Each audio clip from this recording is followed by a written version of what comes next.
να πας και στην κιθάρα, μπορείς να πας και στην κάθα. Προτείνεις να πεις τα χρηστά.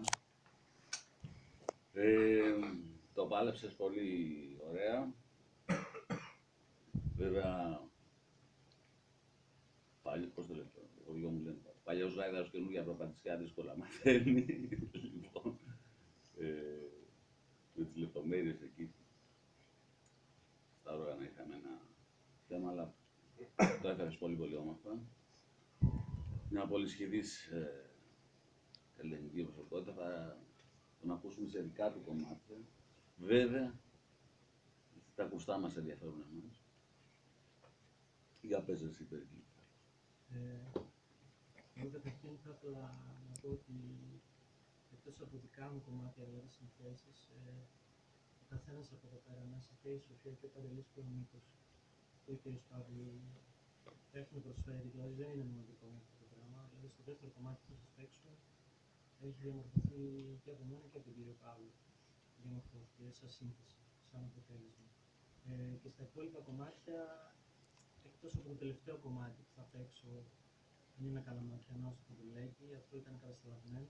Τα υπόλοιπα δεν ήταν κατασταλαγμένα, δηλαδή είναι μια σύνθεση η οποία όλοι βάλανε το χεράκι. Όλοι βάλανε ηθαράκι να κατασταλάξει. Δεν ήταν δηλαδή τα δύο προηγούμενα κομμάτια. Το τρίτο, ναι. Το πρώτο κομμάτι που θα παίξω είναι ένα. Στον τραγούδι είναι ένα 14. Έχει δομή 2-2-3, 3-2-2. Και ενδιάμεσα γίνεται εφτάρι. Το δεύτερο κομμάτι είναι ένα μινόρετο κομμάτι που θα παίξω. Το δεύτερο κομμάτι που θα παίξω στο Μπεσί είναι ένα κομμάτι το οποίο είναι μια όγδοα, σχεδόν σε 20 κάτι στροφ, το οποίο κάνει μέσα κατσιγάρι και κάνει και στο τελείωμά του σαμπά. Και το τρίτο κομμάτι, ξέχασα να πω για το solo. Το solo που θα παίξω στο Βετήρ είναι ένα 16άρι. Ένα 16άρι, το οποίο έχει δομή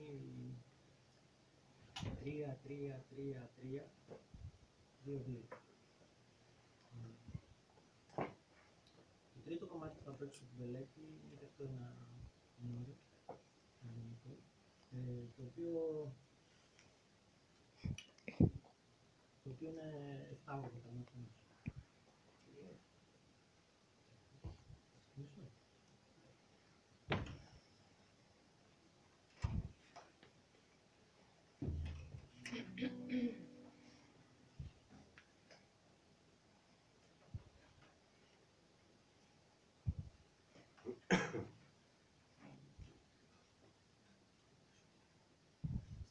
Θέλετε άλλο ένα αναλόγιο? Όχι, όχι, δεν το χρειάζομαι.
να